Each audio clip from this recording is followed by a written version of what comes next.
जय हिंद दोस्तों, मैं दिनेश कुमार। आज की क्लास में आप सभी का स्वागत है और मैं उपस्थित हूँ एक लेटेस्ट और बेहतरीन टॉपिक के साथ। और आज हम पढ़ेंगे मधुमक्खी के बारे में। और जो मधुमक्खी है, मधुमक्खी एग्रीकल्चर का एक छोटा सा टॉपिक है, उसके बारे में पढ़ेंगे।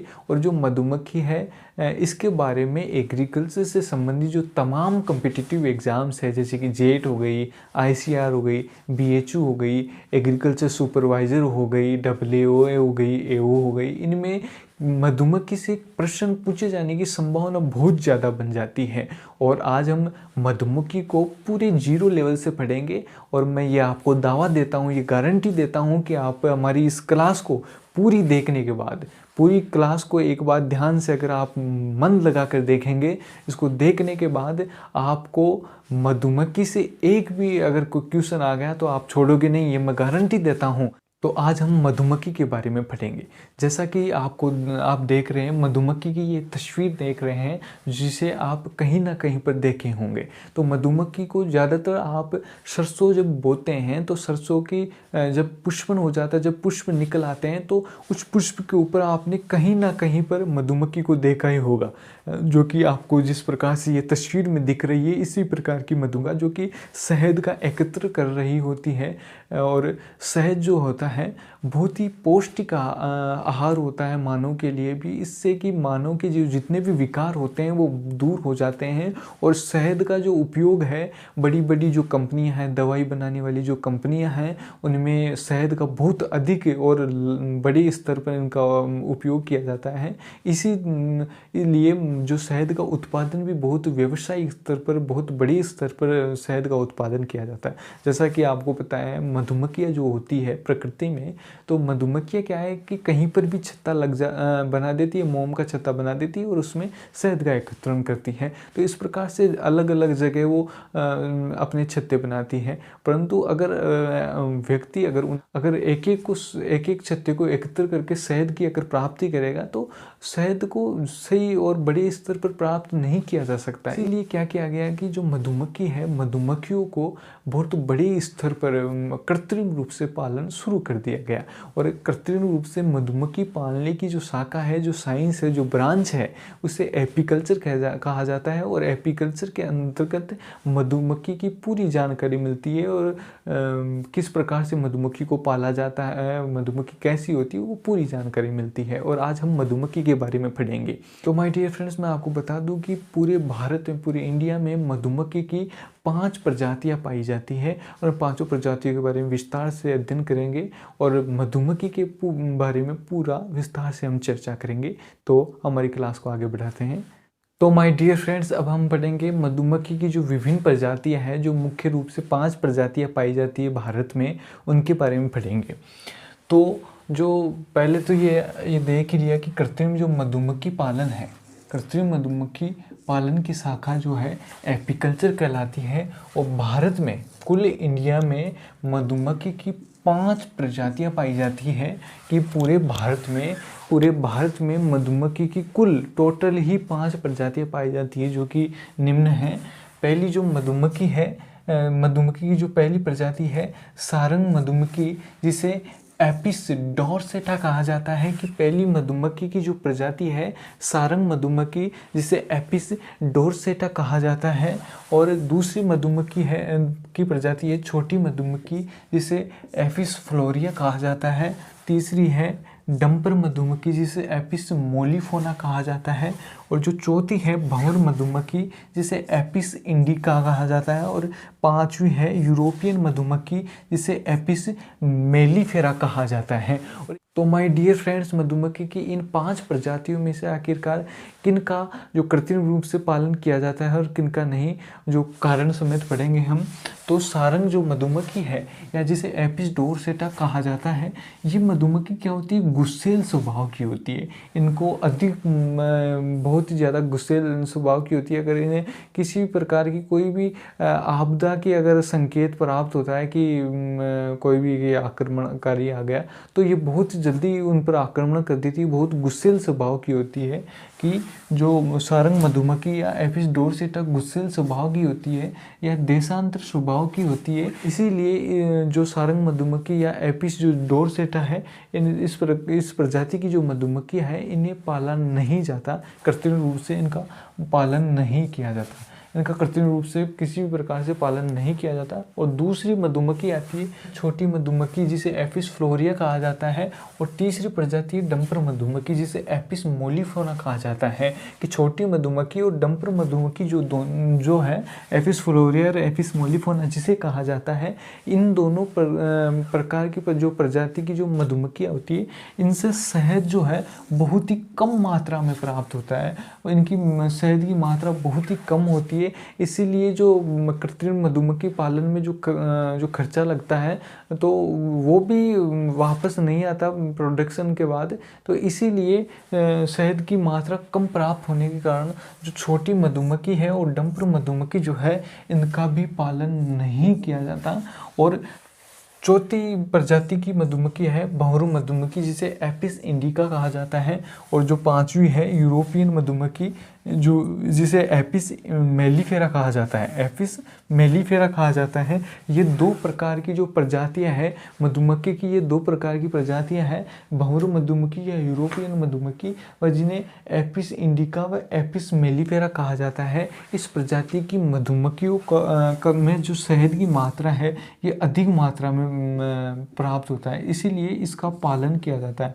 मधुमक्खियों का इस प्रजाति की मधुमक्खियाँ जो होती है इनका पालन किया जाता है। कि भारत में जो कृत्रिम मधुमक्खी पालन किया जाता है वो भंवरू मधुमक्खी जिसे एपिस इंडिका कहा जाता है, और यूरोपियन मधुमक्खी जिसे एपिस मेलिफेरा कहा जाता है। तो इस प्रजाति की जो मधुमक्खियाँ होती है उन्हीं का कृत्रिम मधुमक्खी पालन में उपयोग किया जाता है। तो माय डियर फ्रेंड्स, आप इनका स्क्रीनशॉट ले सकते हैं एक बार। तो आगे बढ़े हैं हमारे लेक्चर में। तो दोस्तों अब हम मधुमक्खी के जो विभिन्न सदस्य होते हैं उनके बारे में पढ़ेंगे, बिल्कुल जीरो लेवल से पढ़ेंगे। और जो मधुमक्खी है एक प्रकार का सामाजिक कीट है। सामाजिक कीट का मतलब जो मधुमक्खी है उसमें अलग अलग सदस्य पाए जाते हैं। सदस्य का मतलब इसमें रानी होती है, नर होता है, नर या ड्रोन होता है, वह इसमें श्रमिक होते हैं।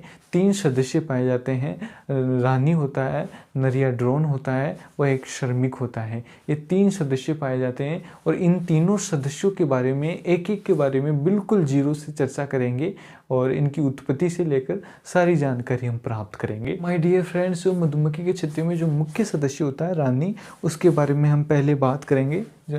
तो जो रानी होता है, रानी इसे ये छत्ते की मुख्य संस्थापक होती है। कि रानी जो होती है यही मुख्य संस्थापक होती है छत्ते की।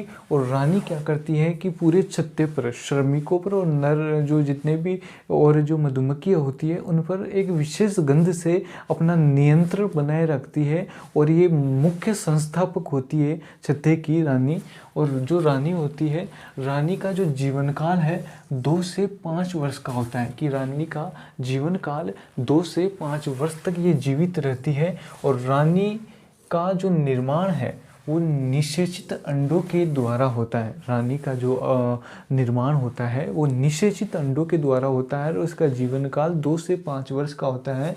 और माय डियर फ्रेंड्स, जो रानी होती है, रानी को जो भोजन के रूप में रॉयल जेली खिलाई जाती है। कि रानी को जो भोजन के रूप में रॉयल जेली खिलाई जाती है। और ये रॉयल जेली कब खिलाई जाती है कि जब जो मधुमक्खी होती है, जो निषेचित अंडों से मधुमक्खी जैसे कि बाहर आती है, अर्थात जो लार्वा अवस्था में होती है, तो लार्वा अवस्था में मधुमक्खी को रॉयल जेली खिलाई जाती है। और रॉयल जेली क्या होती है, ये मधुमक्खियों की लार और जो शहद होता है इसके मिक्सर ही होता है। कि मधुमक्खियों की लार और शहद के द्वारा मिलाकर ही बनाई जाती है रॉयल जेली।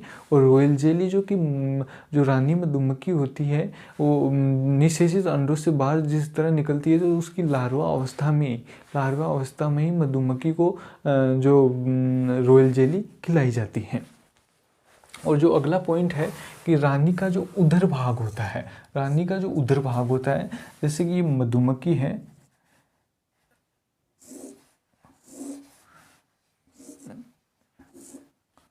तो ये उदरभाग जो होता है, ये पीछे वाला जो ये उदरभाग है, तो रानी का जो उदरभाग अन्य अर्थात नर या जो ड्रोन होता है या श्रमिक जो होता है, इनकी तुलना में इसका उदरभाग बड़ा होता है।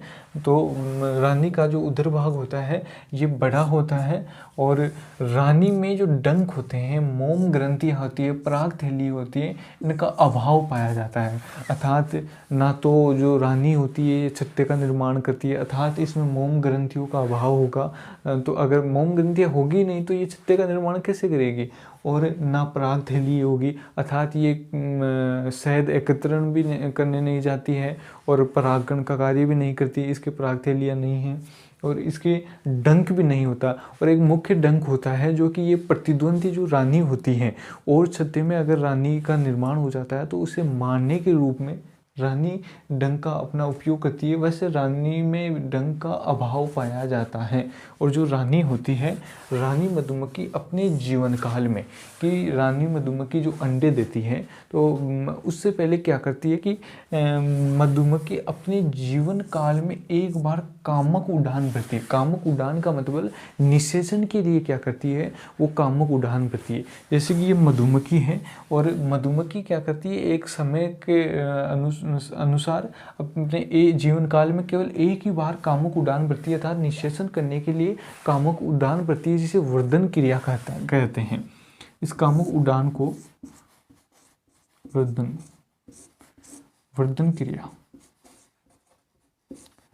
क्रिया कहा जाता है। और जिस प्रकार से ये जो रानी मधुमक्खी है ये अपने छत्ते से बहुत दूर एक बार उड़ान भरती है, तो इसके पीछे पीछे क्या होते हैं, जो बहुत सारे जो नर होते हैं,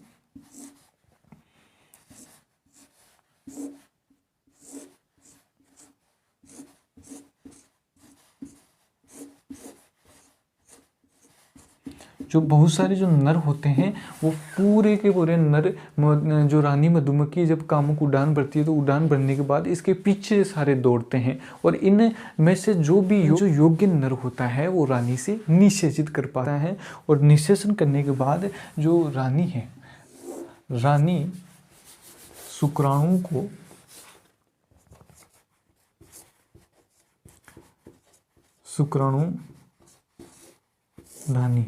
शुक्राणुधानी में एकत्रित कर लेती है। और इन शुक्राणु का फिर जीवन भर अंडे देने के लिए इनका उपयोग करती है। और जो शुक्राणुधानी है इसे स्पर्मेतिका भी कहा जाता है। तो माय डियर फ्रेंड्स, आप इसका स्क्रीनशॉट ले लीजिए जिससे कि आगे क्लास स्टार्ट करें।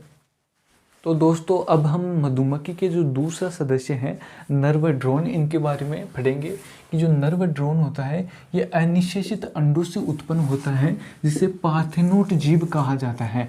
कि नर व ड्रोन अनिषेचित अंडों से उत्पन्न होते हैं जिन्हें पार्थेनोट जीव कहते हैं। वह इस क्रिया को कि अनिषेचित की जो ये क्रिया है इसे पार्थेनोजेनेसिस या अनिषेक जनन कहा जाता है।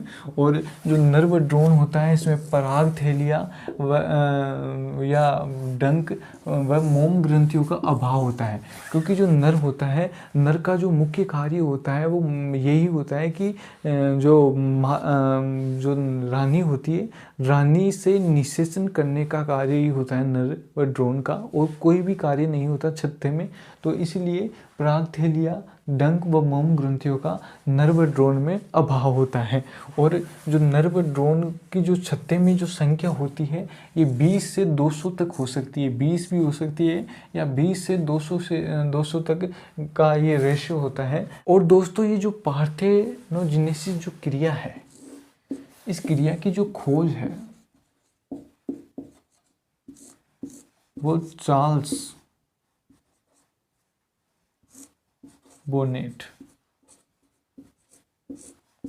बोनेट नामक वैज्ञानिक के द्वारा पार्थेनोजेनेसिस जो क्रिया है, अनिषेक जनन जो क्रिया है, इसकी खोज की गई थी।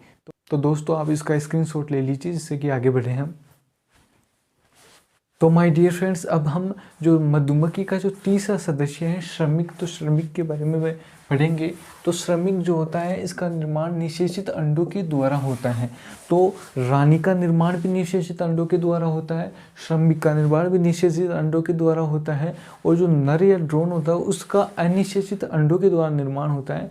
परंतु जो रानी और श्रमिक में फिर क्या अंतर हुआ? तो रानी क्या होती है, रानी का जब निषेचित अंडों के द्वारा उसका निर्माण होता है, जब वो निषेचित अंडों से बाहर निकलती है अर्थात लार्वा अवस्था में जब होती है तो रानी को पर्याप्त मात्रा में रॉयल जेली खिलाई जाती है। रॉयल जेली जैसा कि आपको बता दिया मैंने कि जो मधुमक्खी की जो लार होती है, लार व शहद का मिक्सर ही जो मिलाकर बनाई जाती है उसे रॉयल जेली कहा जाता है। तो रॉयल जेली मधुमक्खी जो रानी मधुमक्खी होती है उसको लार्वा अवस्था में उसे सही मात्रा में मिलती है, इसीलिए वो रानी बन जाती है। और जिन मधुमक्खियाँ जिनका निर्माण निषेचित अंडों से होने के बाद उनको लार्वावस्था में जो रॉयल जेली कम खिलाई जाती है या कम प्राप्त होती है, वो श्रमिक का निर्माण हो जाता है, अर्थात वो बांझ हो जाते हैं। तो श्रमिक जो होते हैं वो बांझ होते हैं और बाहर आक्रमणकारियों से सामना करना, शहद को लाना, शहद को एकत्र करना, वो सारा कार्य श्रमिकों का ही होता है। तो श्रमिक जो होते हैं इनका निर्माण निषेचित अंडों के द्वारा होता है और ये मधुमक्खी के छत्ते में सर्वाधिक संख्या जो होती है श्रमिकों की होती है और सबसे जो ज़्यादा संख्या होती है वो श्रमिकों की होती है मधुमक्खी के छत्ते में। और जो रानी की संख्या 1 होती है और जो नर व ड्रोन जिनकी संख्या 20 से 200 के मध्य होता है। और जो श्रमिक होता है इसके जो मुखांग कैसे होते हैं, मुखांग अर्थात ये शहद को एकत्र करेगा, ये फूलों से शहद को चूसेगा और ये क्या करेगा कि आक्रमणकारियों से रक्षा भी करेगा। तो इसके मुखांग जो कुछ अलग प्रकार से होते हैं, नर और जो रानी से अलग प्रकार के होते हैं। तो श्रमिक का जो मुखांग चबाने व चाटने वाले होते हैं, अर्थात चेविंग या लेविंग प्रकार के होते हैं। चबाने या चाटने वाले या चेविंग या लेविंग प्रकार के होते हैं। और जो श्रमिकों में डंक, मोम ग्रंथि या परागथैलियों को पाई जाती है कि श्रमिकों में जो डंक जो होते हैं जो कि आक्रमणकारियों से बचाने हेतु उनको उनमें प्रयोग करते हैं। जैसे कि कोई भी अगर मनुष्य हो गया या कोई भी पर्टिकुलर व्यक्ति अगर उसके छत्ते को छेड़ता है तो वो डंक से का प्रयोग कर उस पर आक्रमण कर देते हैं। या और जो मधुमक्खी के दल होते हैं तो उनके आक्रमण को से बचने के कारण भी ये डंक का प्रयोग करते हैं। और मोम ग्रंथियाँ अर्थात श्रमिक जो होते हैं इनके में मोम ग्रंथियाँ पाई जाती है। तो श्रमिक ही जो शहद एकत्र करते हैं, तो जो छत्ता होता है मोम का, तो उसका निर्माण श्रमिक ही करते हैं क्योंकि श्रमिकों के पास ही मोम ग्रंथियाँ पाई जाती है। और नर या ड्रोन और रानी में मोम ग्रंथियों का अभाव होता है, ना तो उनमें डंक पाए जाते हैं ना मोम ग्रंथियाँ पाई जाती हैं। इसलिए जो श्रमिक ही होते हैं जो जिनमें मोम ग्रंथियाँ पाई जाती है और परागथैलियाँ पाई जाती है, अर्थात जो श्रमिक होते हैं उसके जो पीछे वाली जो टांगें होती हैं उसमें एक जोड़ी परागथैलियाँ पाई जाती है। और ये परागथैलियाँ क्या कार्य करती है कि जो इस प्रकार से ये पुष्प पर बैठता है, जो श्रमिक मधुमक्खी है पुष्प पर बैठती है तो उस प्रकार जो उसका जो केसर है वो उसके जो परागथैली उस पर लग जाता है और फिर जैसे दूसरे पुष्प पर जाकर बैठता है तो उसके जो वर्तिकाग्र होता है, वर्तिकाग्र में परागण संचित हो जाता है, वहाँ पर गिर जाता है। और इस प्रकार से परागण में भी मधुमक्खियाँ बहुत ही सहायक होती हैं और परागण में जो ये परागथैलियाँ उपयोगी होती है जो कि श्रमिकों में पाई जाती है, एक जोड़ी होती है। और मोम ग्रंथियाँ जो होती है, मोम ग्रंथियाँ जो उदर है, उदर की जो नीचे वाली जो हिस्सा है उसमें मोम ग्रंथियाँ पाई जाती है और जो पीछे वाली टांगी होती है उस पर परागथैलियाँ पाई जाती है एक जोड़ी और डंक पाए जाते हैं श्रमिक में। और परागथैलियाँ जो श्रमिक की में पिछली टांगों के बीच में अर्थात एक जोड़ी पाई जाती है, एक जोड़ी पाई जाती है। और मोम ग्रंथियाँ उदर भाग में अर्थात उदर जो भाग है उसके नीचे वाले हिस्से में मोम ग्रंथियाँ पाई जाती हैं। तो दोस्तों जो श्रमिक होते हैं इनके 2 दल होते हैं, एक तो खोजी दल होता है, एक शहद लाने वाला